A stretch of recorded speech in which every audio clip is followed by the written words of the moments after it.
hopefully that worked. I turned down the audio and then I think my voice will come through. Y'all have to tell me.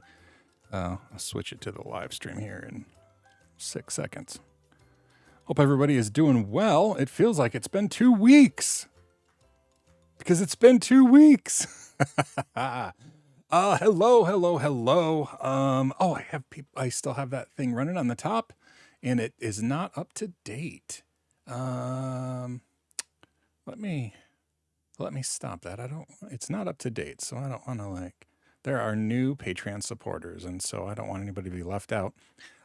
Anyway, hi everyone. Glad you're here. Sorry I wasn't around last Sunday. I wasn't sure. I thought maybe we'd be able to do a live stream, but as it turned out, we were actually still driving during the live stream time. We could not get an early check-in, so we couldn't get into the cabin until 4 p.m. And so we just dawdled. We actually didn't get there until 4:30, 4:45. But wow, what a fun trip it was. I wish it was longer, but it's probably good that it wasn't longer because, I'm the only one that does the sysadmin stuff for my day job, and stuff went a little bit wrong. Not horribly wrong, but enough wrong that I had quite a bit of work when I got back. So it was fine, but that's why this week has not been terribly video producing-y, because I was trying to catch up on day job stuff. But I think I'm in good shape now. So I think everything there is fine. What is the meaning of life? To be kind? I don't know. To find meaning? The meaning of life is to find meaning. There you go. That's pretty circular logic. Oh good. Yeah, it worked. I thought if I unmuted my microphone and turned down the background music, I would be able to kind of interject into the pre-stream thing, but it's good to know. I did have a good time on the break. I have video, but so I did the tour of the island. I don't know if you saw that, but we were only there for one full day, right? I mean, we're only there on Monday because we got there Sunday evening and then we had to leave before 8 a.m. on Tuesday morning. So Monday was really our only day on the island, but we went out on a pontoon boat, and I had 2 GoPros running, and I wore a microphone, and Donna wore a microphone, but that's a lot of footage to compile. So I have it all offloaded onto the computer, but I haven't had any time to edit any of it. But I mean, it wasn't terribly exciting, but it was fun, right? I went fishing, didn't catch anything. The most exciting part was, a couple things. I ran the boat aground. I didn't realize that the river got super shallow, so ran the boat completely aground, including the motor was in gravel. And in my panic, I couldn't remember which way to turn the little thing. So I'm like, how do I make it stop? And it's going in the gravel. It was bad. It turned out fine. It was really loose, river gravel, and I wasn't going all that fast anyway, but it was a little scary. We managed to obviously get unstuck. And then it turns out that it was just a trolling motor on a pontoon boat. And if you leave it on full blast, first of all, it's not fast, right? I mean, it's full blast for the trolling motor. But after about 5 minutes going full blast, it would pop the circuit breaker. And so we were just out there stranded in the middle of the river. And thankfully, it's one of those circuit breakers that it just takes it time to cool down and then it can be reset. Because I wasn't sure, I couldn't reset it. It was like the little switch thing was just floppy. And I was like, well, we might be using the paddles that happen to be sitting there and trying to get back to the island. And it's a river, so it's not a fast river, but we were slowly going away. So anyway, it was a little exciting. So I'll have not an exciting video, but I'll have a little bit of a video, at least of us getting stuck and some of the scenery. Let's see. Eric, it was an Airbnb. Well, Airbnb, but what's the other company? VBRO, I think. VRBO, Vacation Rental by Owner. I will put a link to it because it was a neat little cabin. And in fact, there's a link. Oh, where is the link? I think somewhere on the. Oh, I think on the video. If you go to the video on my page of the island tour, like I just took a camera and went around took my phone and I went around the camera, or I went around the island. There's a link in there. Why can't I get to my YouTube page here? All right, studio, content, goofy looking Sean face. Okay, I will get this link and I'll paste it in. So if you were going there, no need, I got it and I'll paste it momentarily. So that is a link to the actual place that we stayed. And yeah, it was just so cool. I just left a review today, but it says it won't post for a while. But it was, oh wait, something went wrong. Reload the page. Are y'all still there? The screen just said it failed, but I don't know. Hopefully it's still there. Yeah, it's a little island in the middle of a river. And we tried to go around the island, but it's one of those things where it looks more like a peninsula off the side of one of them. And maybe in the middle of the part of the peninsula, there's more water and swamp than ground, but you can't take a boat around the island. It's just like brush and marsh and stuff.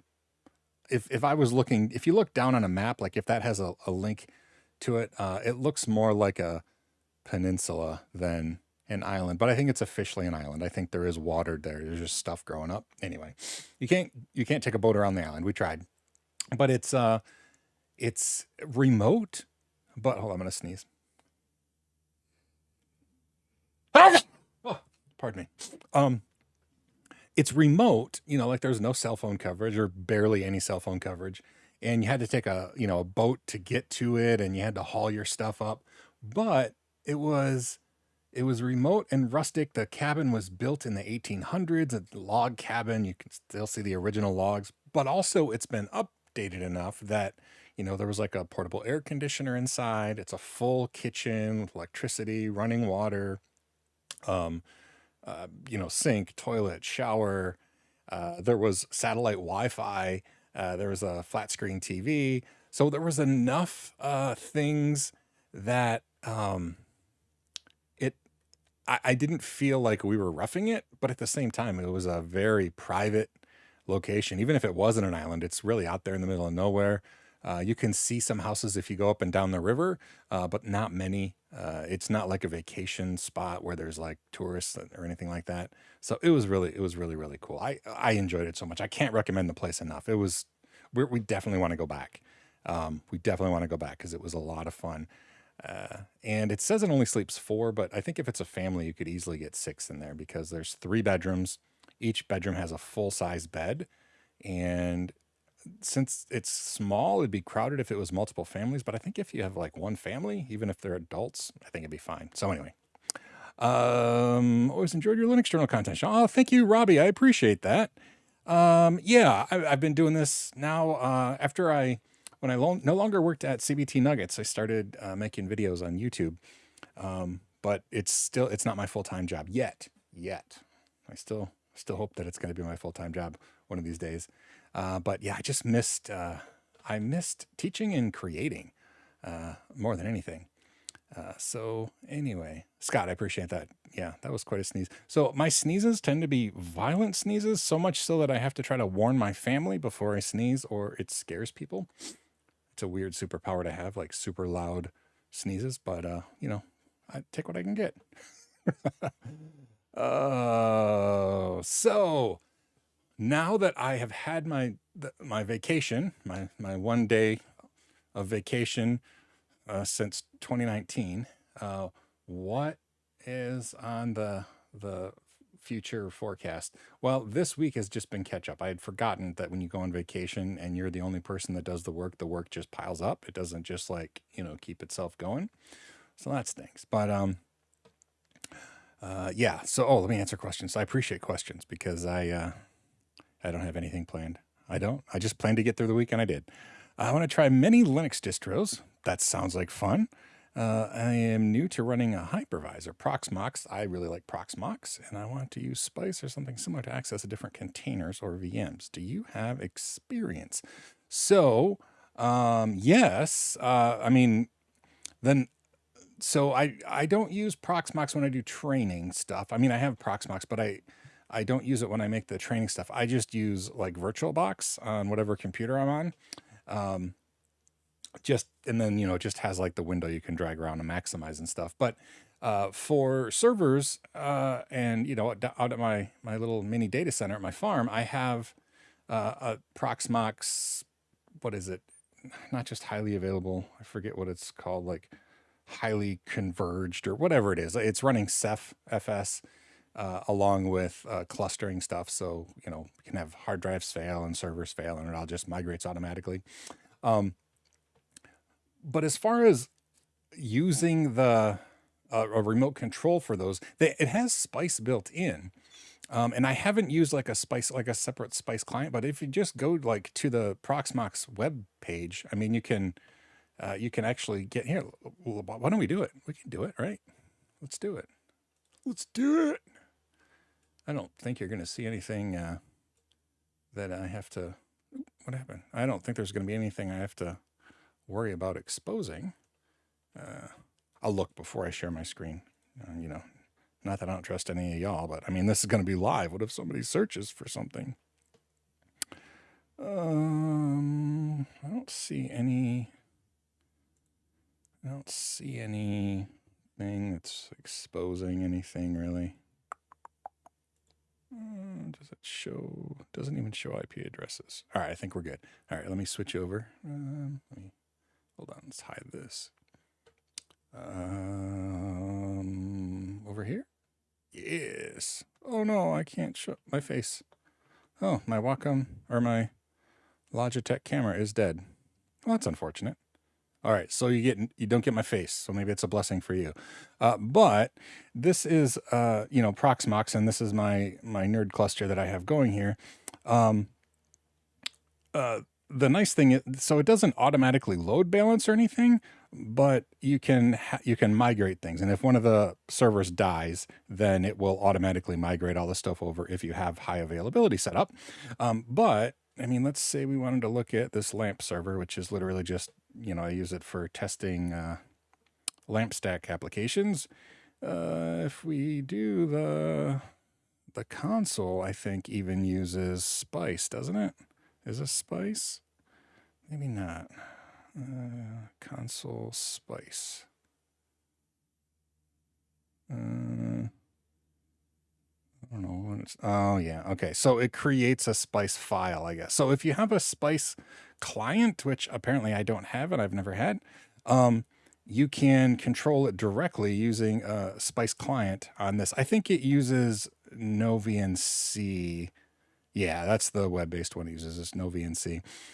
But it's nice because, you can just do it in a little web window too. So if you want to just try things, I mean, this works for a GUI interface as well. So if you install Proxmox and you have like a GUI distro installed, you can control it with, even with just the web-based thing, n0rmAL, and you'll get graphics so you can actually test that out. This is just a headless server, actually a container, so it doesn't have a GUI interface, but nonetheless, either way works. But yeah, it does have Spice built in, and I don't even know what n0rmJS. Oh, it looks like just a remote terminal, probably just a remote terminal. Yeah, so if it's just a headless box, you can use the n0rm.js, but if you want to use a GUI thing, either the n0rmAL that is built in or Spice will work. So yeah, hopefully that answers the question a little bit.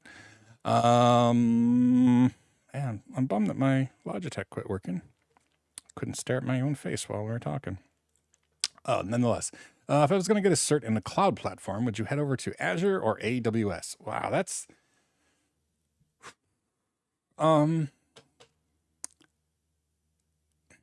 as with all the answers to my questions, it's probably going to be it depends. If you're looking for a specific job or like you have a specific role in mind, then absolutely that decision is going to be made for you. Like is the place you're looking to work or the place you're working, are they interested in AWS versus Azure? Are you looking for employability? I honestly don't know at this point which is more highly sought after.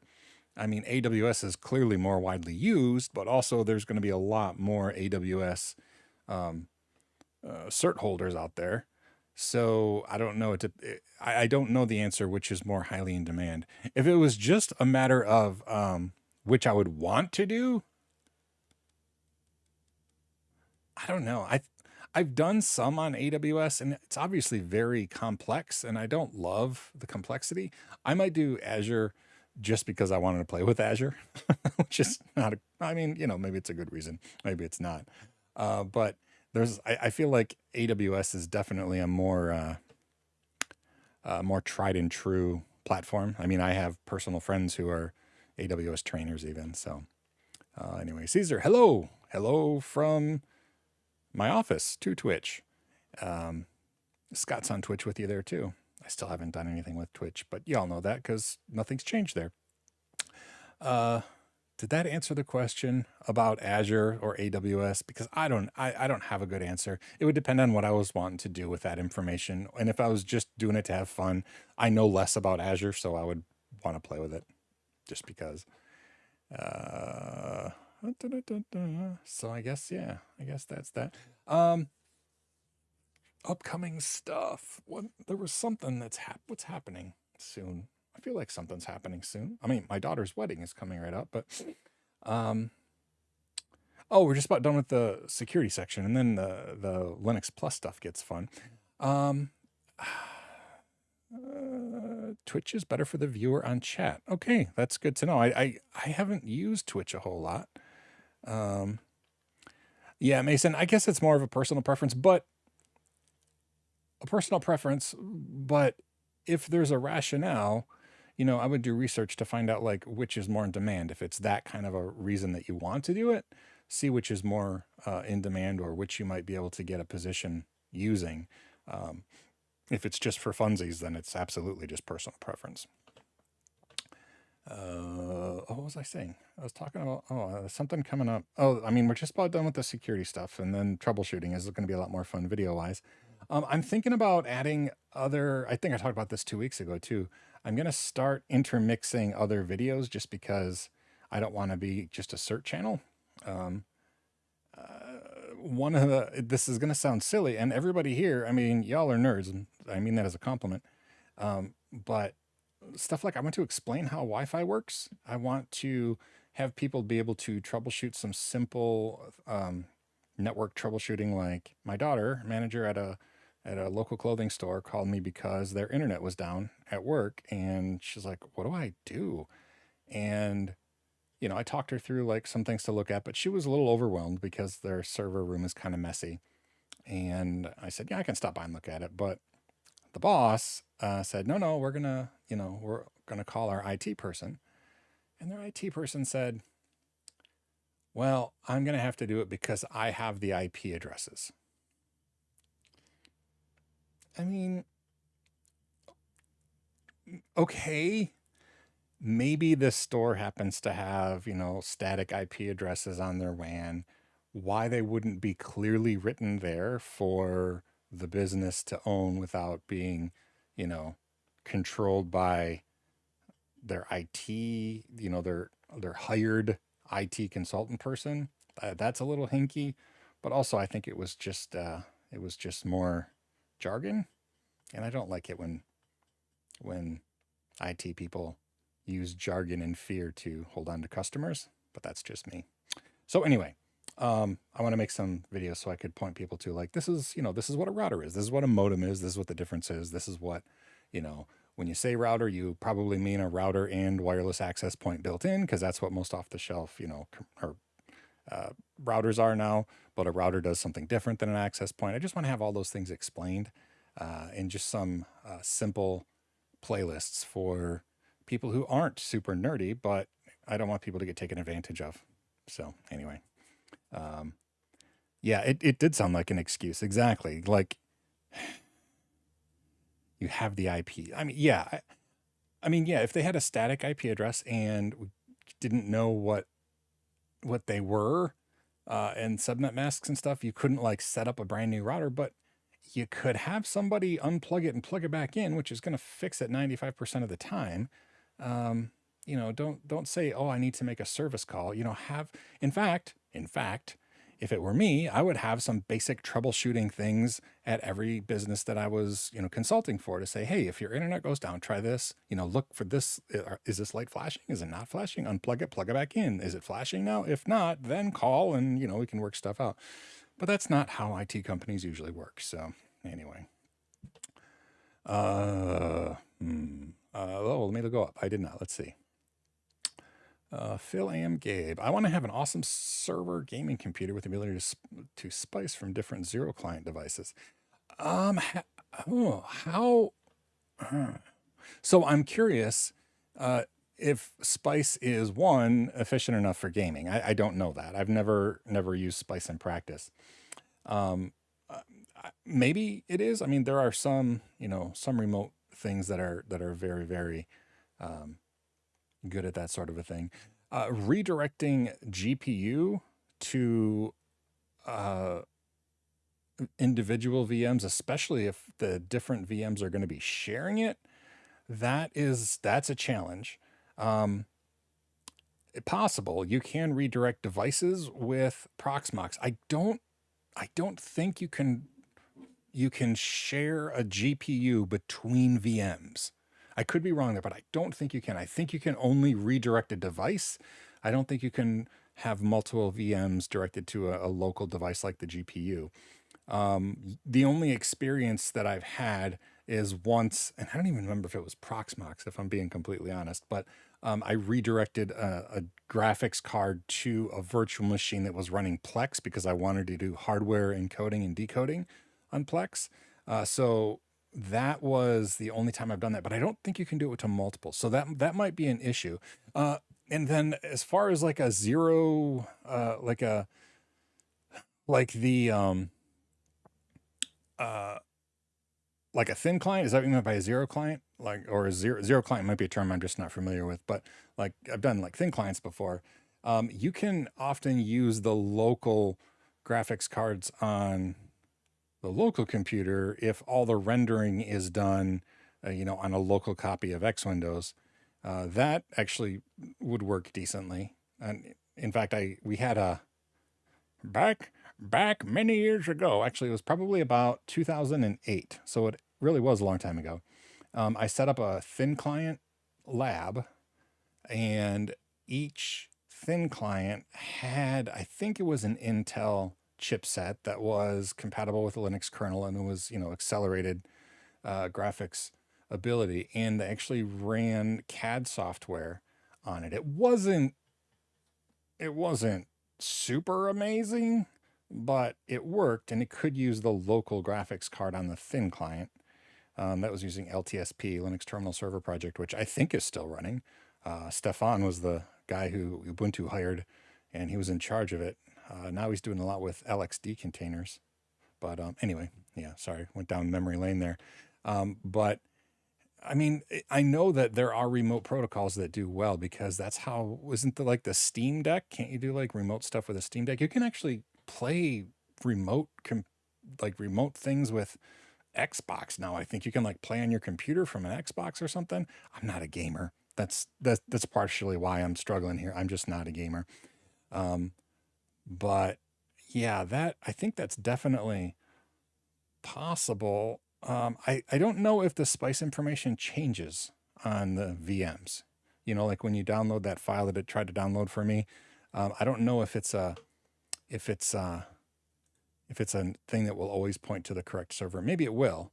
It would be worth playing with though. So anyway, see, I got caught in memory lane. Now I'm behind. Northern Chimp, hello, Mason. Yeah, I mean the IP addresses. Jargon scares people, and I hate it when people take advantage of people doing that. Oh, thank you. Oh my goodness, thank you so much. I missed the super chat. Thank you. I appreciate a super chat. Yeah, not required, but appreciated greatly. I really, really appreciate that. That is true. You can have a bunch of graphics cards in there. And depending on the game, they wouldn't have to be enormous, but I mean, we're starting to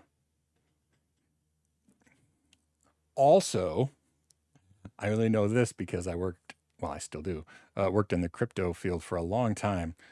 Computer computers start to get unhappy with once you get a ton of video cards in there. So you really have to watch for PCIe lanes, and see like how many you can have in there on your server. Um, but yeah, you can definitely have multiple cards. That's definitely true. Basic IT. Yeah. So I mean, here's the thing too. I'm not gonna lie. Sam hit the nail on the head. I mean, I've been a network professional. I've been in, I was the tech director at a school district for, 12 years. 95% of the time, the solution is to turn it off and turn it back on. Not because there's not something deeper going on, because sometimes there is something deeper going on. Software that has a memory leak, or, hardware slightly incompatible, or something, some weird power glitch. But a lot of times turning it off and turning it back on is enough of a fix that it's not worth the extra time to try to figure out why it's acting funny. So yeah, it's one of those things that almost always works, and sometimes you wish it didn't so you could solve the underlying problem. But when you can fix it in 30 seconds, it's like, okay, I can't spend more time on this because now it's working. And if it works for another week, so yeah. But yeah, turn it off, turn it back on. I mean, if you saw the what is it, the IT crowd, that's how we answer the phone, because yeah, it's true. Zero is less hardware and more streaming over the network. Okay, and I haven't done that at all. I assume that's kind of the same thing that I think it's Xbox. Maybe it's not. I assume it's Xbox and Microsoft, where you can like stream a game. And I think the Stream Deck does something like that too, where you can stream a game. Again, I'm not a gamer, so I don't have a lot of experience there. But yeah, I think that would probably be, it would be fun to do too. You only have one computer to manage then. That was what was great about the thin clients that I set up is, I mean, big beefy servers, but then the thin clients, there's literally nothing to do except turn them off and turn them back on. So that was really, really nice. Nothing to maintain out there, nothing to update. It was just great.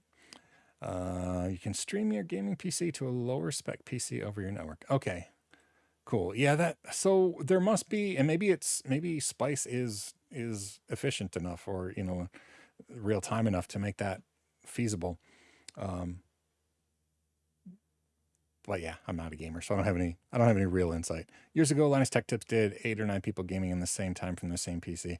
Oh yeah, and I like, gosh, I do remember, since you mentioned Linus Tech Tips, and not the recent like scuffle that's been going on with him, but um, yeah, I know he was like, when they were building their house, they were gonna build this massive gaming rack mount machine, and then have like 4 systems in their house that were all gonna be remote gaming. I haven't done that, but I remember him talking about doing that.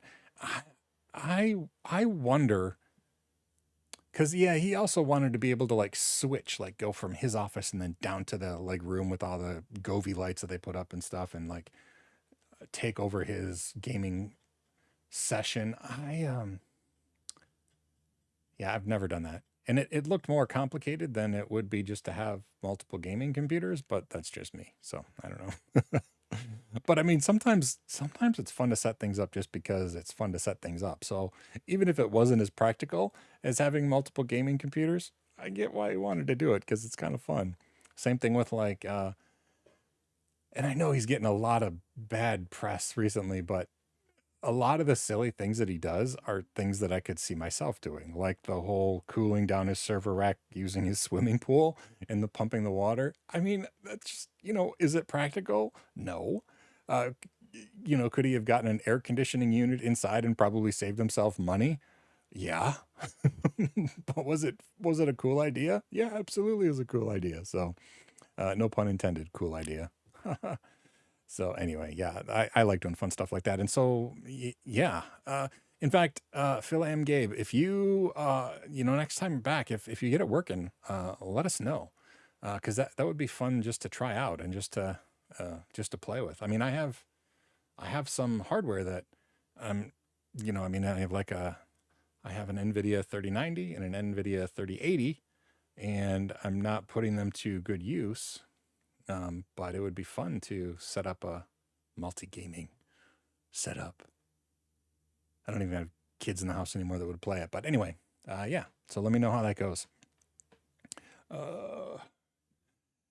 Mason, yeah, I know, and like getting the flack for the team, and there's so many things, right? I mean, like, and then there's like accusations of like workplace hostility, and there's, I mean, I didn't even follow the whole thing that went on with like the device that they like a water cooler or something that they gave a bad review, but they used it on the wrong card and they auctioned it off and it was pre-release and it wasn't theirs to give away. And I mean, I get that that was a big mess, but then I saw the interview thing where they're like, and they're taking a week off, and I don't know what's happening from there. I, I'm not really into drama, so I didn't go too deep into the drama, but I enjoy watching their videos. They're fun, right? Like the stupid net data thing that they bought. Was it worth the purchase? No, but you know, it's kind of cool to play with. I wouldn't have wanted to spend the money in haul it and stuff, but it's fun to play with.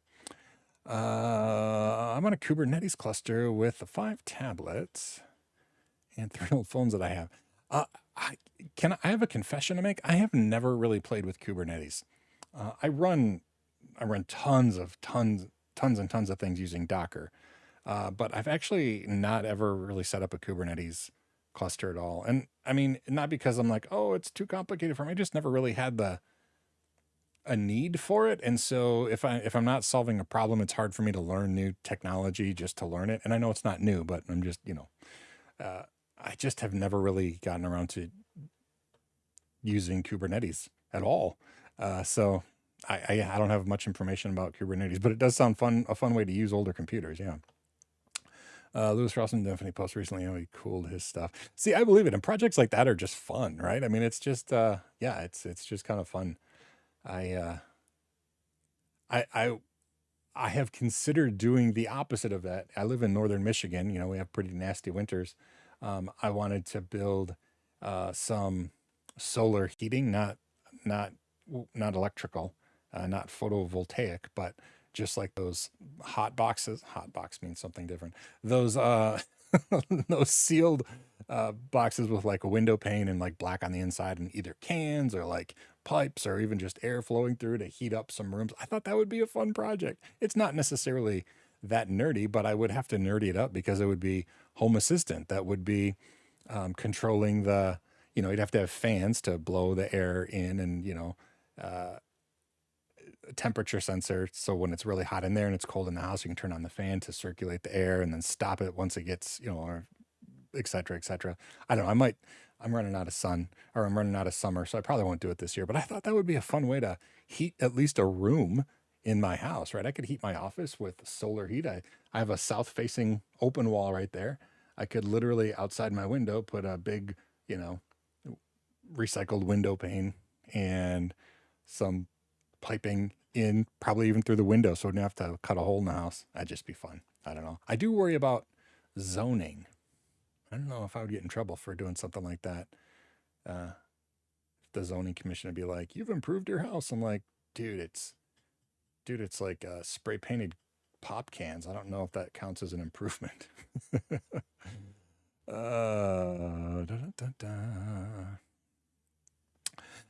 You know, yeah, out at the farm. The thing is, I'm not out there very often. That's the only downside. My farm is so far away. Um, and right now they're all summer long, there's been construction. So we're actually going out there for dinner tonight. So I say we don't go out there often, but we are going out there tonight. My middle daughter lives there. Um, but it's like now it's like a 40 to 45-minute drive one way. And by the time I get out there, and I don't really have like all my tools and stuff are here. And what I would do out there, I don't know. I mean, I could heat something, but if I'm not there, yeah, I don't know. But you're right. Yeah, the farm is the ideal place for experiments like that. And if I lived out there, there is a garage out there, and you better believe that by now I would have probably had the whole southern wall covered with some solar heating stuff that would have helped take the edge off in the winter so I could be out in the garage working. But so far I haven't. Yeah. Well, I agree though, Mason. I do like watching their stuff where they do projects, like when he was building stuff in the house, and like You know, even they have really good, specifically Linus. He has really good camera presence, right? He does a good job of being entertaining, also coming across as genuine. I mean, I don't know him personally, but he comes across as genuine. Like I saw a video of him and Jeff Geerling at the with that LTT Con or X or whatever it is that they put on up there. You know, he was just talking to Jeff Geerling over the screwdriver bin, and he seemed genuine there, you know, just like he is on video. So yeah, I think that's why he's been successful, is his camera presence more than anything. So, and I feel bad for him because being a nerd and having camera presence does not automatically equate to the ability to run a big business. Um, and I know that firsthand. I've had computer businesses that business, one singular, the only official one I had, failed miserably because that's just not who I am. I'm just not a business guy. So I feel for them. I hope they get through this lump and things go back to being good.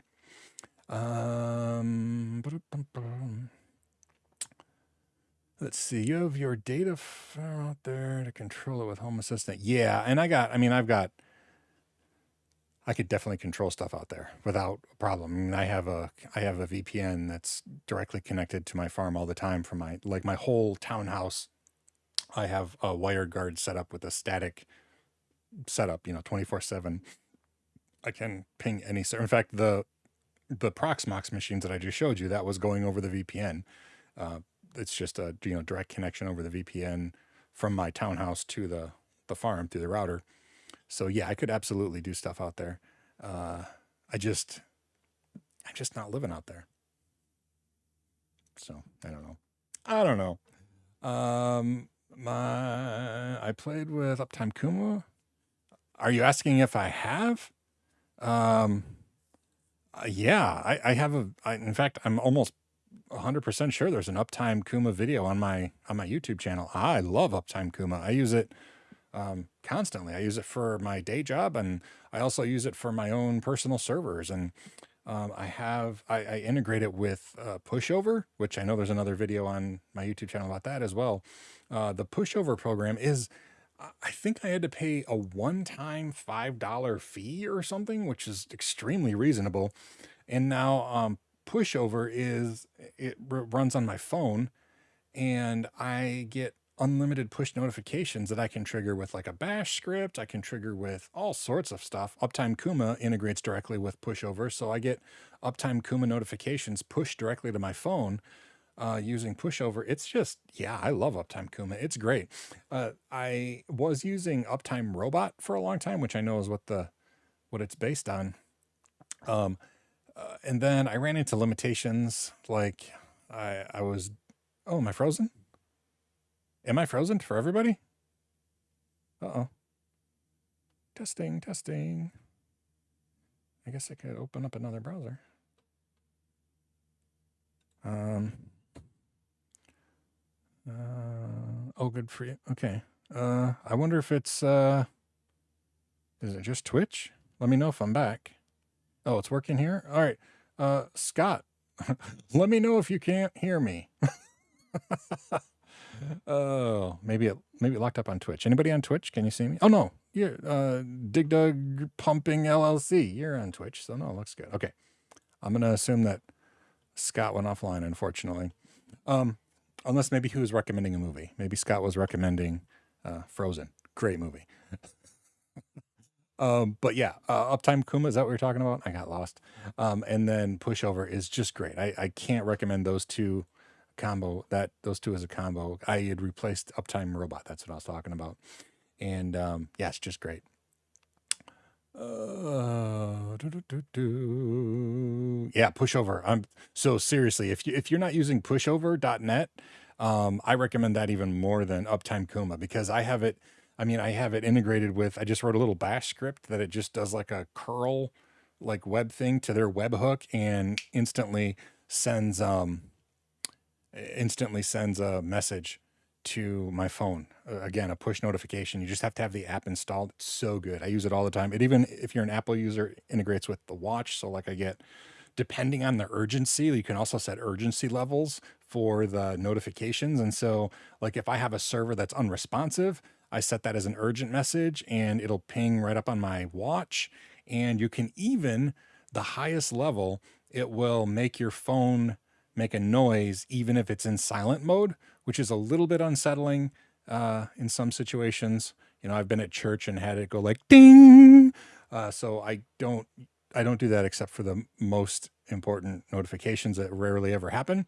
But yeah, pushover net is just the bomb. It's awesome. Hold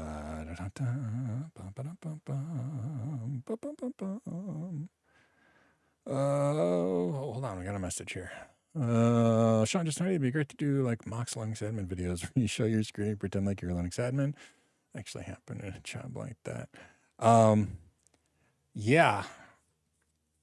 Sometimes I feel like my day job is a mock job. The problem is, I mean, I know what you mean, and I could set up scenarios like that. In fact, that's probably going to be partially what the troubleshooting section of the Linux Plus training is going to be, is just, you know, mock scenarios. But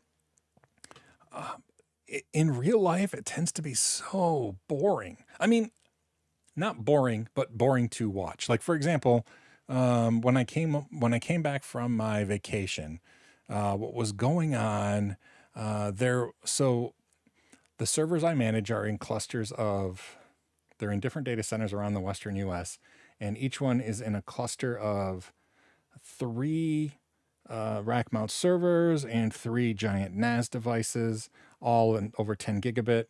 And one of the servers wasn't offline, but its GPU had stopped responding. And so the processes that they were doing were queued up, but because the GPU wasn't active, it wouldn't initiate the process. When I would restart the computer, again, turn it off, turn it back on, the GPU would come up, but then all the processes, all the jobs that were queued up were stuck and they had expired because it's a time-based blockchain thing, blah, blah, blah. Clearing all of those out was a real challenge, but watching me figure it out in real time, just boring. And the solution is, you know, usually pretty mundane and lame. It's just a lot of me going,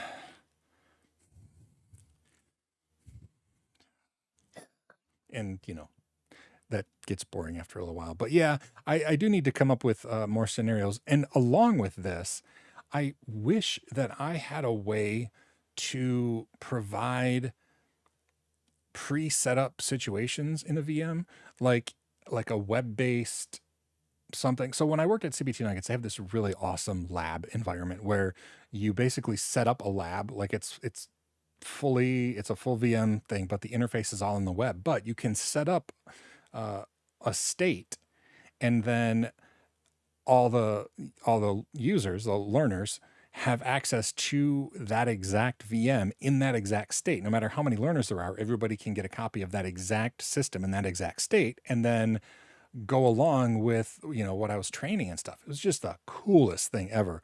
I haven't figured out any way to mirror that type of scenario. It would be awesome if I could come up with something. I even was trying to come up with, there's a Linux that runs in JavaScript, but I don't think it does enough to do a whole lot of fun stuff. Because yeah, that would be, ultimately that would just be awesome. But yeah, I think that's all in all, though, it's a really good point that it would be good to have some real life troubleshooting stuff for people to figure out. I did. So I saw the 45 Drives live stream yesterday, or day before. Yeah, I don't know which it was. I think it was yesterday. I saw a lot of the, Techno Tim was there. I think Jeff Geerling was there. There was maybe Jay was there, and Tom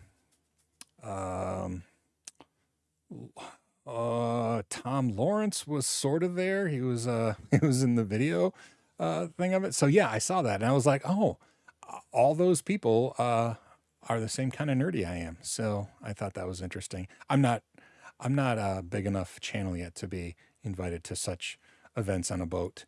But I saw part of it. I didn't even know what it was all about. I just saw they're all there. I tuned in for long enough. Somebody asked a question, who's this guy? And I said, I think he's from 45 Drives. Turns out he wasn't. And then I left because I just didn't know what was going on. But anyway, I'm not quite popular enough to be in the cool kids boat. Someday, maybe. Someday. Veronica Speaks was talking about F user. That is first I heard of it. F user. Like Fuse? I don't know. I'm not sure what, like the program called F user. I don't know I'm not familiar with the program. I mean I know like Fuse, like the Fuse file system you have to use for rclone. I use that, and now you have to use Fuse 3, which I discovered this past week. Oh, that's something too. I should totally make a video about like so. All right. All right. Here's the deal. I have about 65 terabytes of videos that I've collected over the years, ripped from DVDs and Blu-rays and television show recordings that I've edited, some that I have downloaded illegitimately because I had cable and I just didn't want to go through the trouble of recording and erasing them and editing them, etc. Anyway, all these videos, and we have a Plex server. And for years, I've been using Google Drive because there was unlimited storage. And I made a video about it. In fact, if you go on my YouTube channel, there's a video of Google Drive unlimited storage with rclone. And then with rclone, you mount it like it's a normal local hard drive. It has caching. It's the coolest thing ever, right? Well, Google finally clamped down on unlimited accounts. They don't allow them anymore. And so had to switch. I tried to go to Dropbox. Dropbox worked great. The problem is they had such an influx of users, they weren't giving people the unlimited storage they promised. Like they said, we don't have enough storage, so we can only give you 1 terabyte per month in addition. Well, that just wasn't enough. So I had to get my money back from there after spending like 3 weeks uploading. It was a pain in the butt. Anyway, then I went to box.com. Now, box.com truly does give you unlimited storage space, which is great. I mean, it's expensive. Don't get me wrong. It was $900 for a year. But for unlimited storage, that's reasonable. You know, I can't buy unlimited hard drives for that much. And 60 terabytes worth of hard drives and a computer to run like FreeNAS or something on is going to be more than $900. So anyway, so I went with that. I got all my data on there. It was a little bit slower. They maxed out at about 300 megabit speed. And so I uploaded all my data to there, just got my servers transferred over. And unfortunately, even though I could transfer my data all day long, it finally got it up there. Once you actually start accessing files regularly, you bump up against their API limit, and they are not clear on their API limit. They say you get 50,000 API calls a month, which is nothing. But when you do the report on how many API calls you've done, it says how many billable APIs calls have you done? 0. It didn't count like rclone API calls towards your quota. So I'm like, okay. Anyway, got it going, and it didn't work. So now I do have one NAS that has quite a bit of storage on it, close to 100 terabytes of storage. The problem is I didn't want to have all my eggs in one basket. But I took that NAS to the farm, and it's now running there. And so all my Plex stuff is running off local hard drives. And then here at home, I use rclone over WebDAV over my VPN.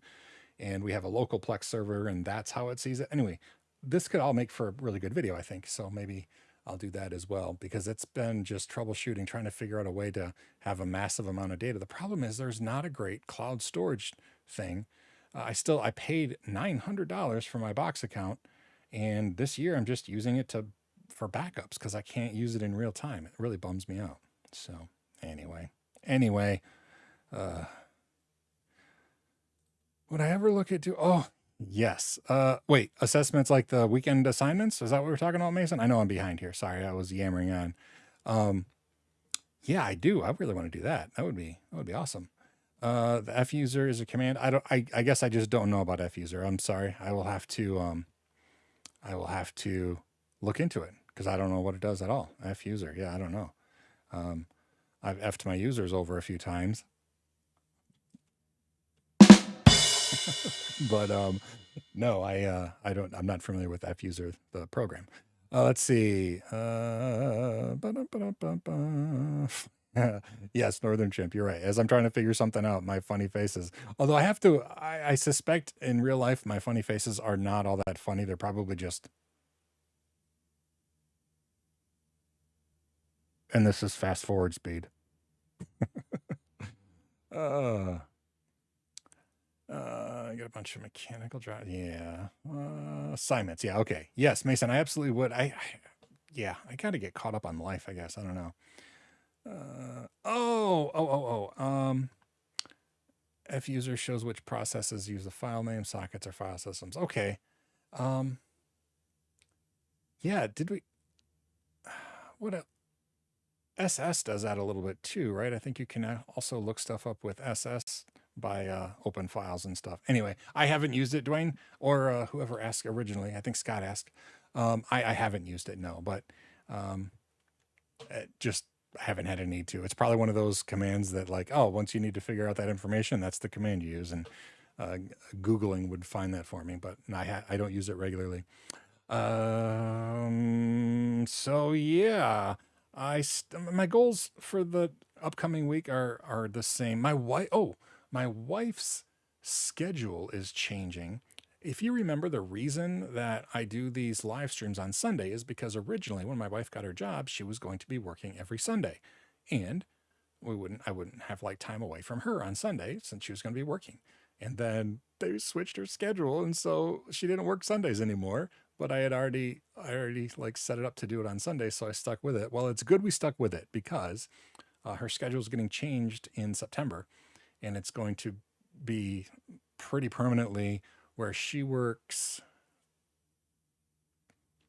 Wednesday, Thursday, Friday, Saturday. No, nope, nope. I got that completely wrong. Sunday, Monday, Tuesday, Wednesday. And then she'll have Thursday, Friday, Saturday off. And so, yeah, so hopefully going to take Saturday off with my wife every week, which will just be nice. But then Sundays will be able to devote more time without taking time away from family. So anyway, yeah, there's that. The wedding is October 7th or 10th, whichever of those is a Saturday. It's a Saturday. It's either, I think it's the 10th. I think it's October 10th. I don't know, whatever of those days is a Saturday, that's the day. So it is coming right up, like 5 or 6 weeks away. I don't even know who Veronica Speaks is. So this is, I don't, when you say Veronica, I just think of, Veronica was a program that you could browse the Archie protocol with. Do you remember Archie? It was back in the day of like the Gopher program, and Archie and Veronica were search engines, I think, that went over the Gopher protocol. This is a long time ago, but that's what Veronica makes me think of. So I don't know what Veronica Speaks is, but in reference to a stuck USB drive that you couldn't eject. Oh, okay. Yeah, I guess that makes sense. Probably like what process do I kill, or what's holding it, or etc. Oh, it's probably on the Linux Plus list somewhere. F user. I don't remember it. We may have already covered it. I just don't remember it. If I don't use it often, it leaves my brain, which is frustrating because they test on what is currently in your brain, but that's just not how the world works. Another YouTuber talks about Linux and old school. Yeah, I mean, I'm old, right? I'm 48 years old now, so my nostalgia is 8-bit. I have 8-bit nostalgia. Nonetheless. Man, we're wrapping up again. Yeah, I should come up with weekend assignments again. That was good. I don't know why I stopped. I think I just got overwhelmed with life. Maybe my goal will be to start weekend assignments after the wedding, because I suspect the next month is going to be a little chaotic as my wife's schedule transitions, because they're like slowly transitioning her schedule, and we're prepping for the wedding. Maybe the goal will be for me after the wedding in the first or second week of October to have weekend assignments on a regular basis. Yes. We'll see how that goes. Got me by 6 years. All right, Scott. I don't know if that, like, you got me by 6, meaning that you're 54 or that you're 42. I assume that means that you're older than me by 6 years. But you're in junior high when you were. Didn't you? Okay. All right. To be clear, my friend growing up had a Trash 80 as well, hooked to his television. I mean, that's, I had the TI 99 4A. That was a gift. And the little transceiver thing, like when you used to hook your computers to the television, they had like the tiny little transceiver. Um, I lived in inner city Detroit, and our TV got stolen, and they didn't steal the computer, but they stole the transceiver. And you try to come up with a TI 99 4A transceiver. Yeah, I don't know. Anyway, it is what it is. But yeah, I never had a Trash 80. My first computer, like, the next computer I had after the TI 99 4A was it was a Tandy RL. I don't remember what it was. No hard drive though. It booted from floppy disk, and it only had a floppy disk, and it wasn't even a high density floppy disk. It was what were they, 720K? The double density, not high density floppy disk, 3.5 inch still. That's what I took to college. RL 1000. I think it was a Tandy RL 1000 that I took to college in '93. So anyway, back in my day, I never had a Commodore 64. My aunt had a VIC 20 that we got to play with, but I never had a Commodore machine at all. She had a VIC 20 with a cassette tape thing. And Dwayne, yeah, the Trash 80, right? Yeah. But I mean, it was cool. It was cool. Dwayne has you by 6 years, Scott. I love this nerdy group of people. All right, youngsters, I know you're still there. You'll probably age better than any of us because now there's like medicine. Back in my day, we rubbed dirt on it. All right. I guess we're about out of time. I can't think of anything else that I'll try to commit to weekend assignments after the wedding, and then we'll just try to get through the next month. Man, it'd be nice if I could finish up Linux Plus before the wedding, but I don't know if that's going to happen. I am caught up on work though, so this should be a normal week coming up. I shouldn't just disappear into the ether. There should be some content made this upcoming week. So anyway, I age like whiskey too. I have to apply ice to myself often, and most people don't like me.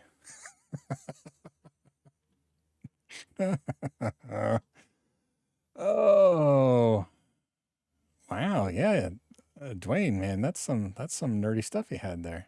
Isn't it funny how valuable those things would be now? I mean, not all of them. Some of them are just junk, but I feel like some of the old computers are worth a lot now. Mason, you're 40. Hey, I mean, I'm in my 40s, ahead of you, but nonetheless, yeah, it is what it is. And I don't think so I like to say, so I'll leave on this note. I'll close on this note. I had my car accident when I was 24 years old, and I don't remember anything before then. And so I like to tell myself that while, yeah, my body's technically 48, I only have 24 years of memories. So I'm still young at heart. I mean, not literally heart. My heart's getting old, but if I act childish, maybe that's why. I don't have the maturity of the ages behind me. Oh man, if you don't know about my car accident, all right. Caesar doesn't know about my car accident. Here we go. I'm gonna get a link for you, and I'll leave you with a link. I haven't written a book, although a lot of people ask me to write a book, and I don't know. If I write a memoir someday, maybe I'll put it in my memoir. But here's the weekend assignment. If you don't know about my car accident, you can read right there about my car accident. I don't remember anything before March 2nd of 1999. That's when I had my car accident. So, anywho, would I want immortality? I don't know. Some days, yes. Some days, no. I don't have a good answer to that. I think as you get older, you're like, at some point, you're probably like ready to go. But I don't know if that's because you're miserable. And I think I would need qualifiers too. Like, could I, if I was immortal, would I have to keep getting older? Because I mean, I don't know that I would want to have a 146-year-old body with aches and pains. because oh man, that might not be fun. But you know, if I get to keep like maybe my body from 20 years ago, maybe this one has aches and stuff. I don't know. I don't have a good answer to that. Sorry. Anyway, if I stayed 30ish, yeah, maybe so. Yeah, the Iron Druid series, if you haven't read it, Iron Druid, Kevin Hearn, one of my favorite authors. Atticus is the main character, and he is a druid. He's like over 2,000 years old, but his body is like 24, something like that. And yeah, that would make the immortality thing a lot nicer to deal with. Dying is part of the fun. You see, and I don't know. We'll see. Would life be that fun if there was no point? I mean, if it wasn't limited, I don't know. You know, is it as much fun to play a video game when you have unlimited lives? It is for me because I suck really bad at video games. All right, it's been a long time, or it's been the full hour. So thanks for playing along, everybody. Hopefully, I'll catch up this week with everybody. See you in the Discord and all that, and see you next week at the live stream, if nothing else. Thanks again. And this is my trying to find the end button in the stream. Do I want to end the stream?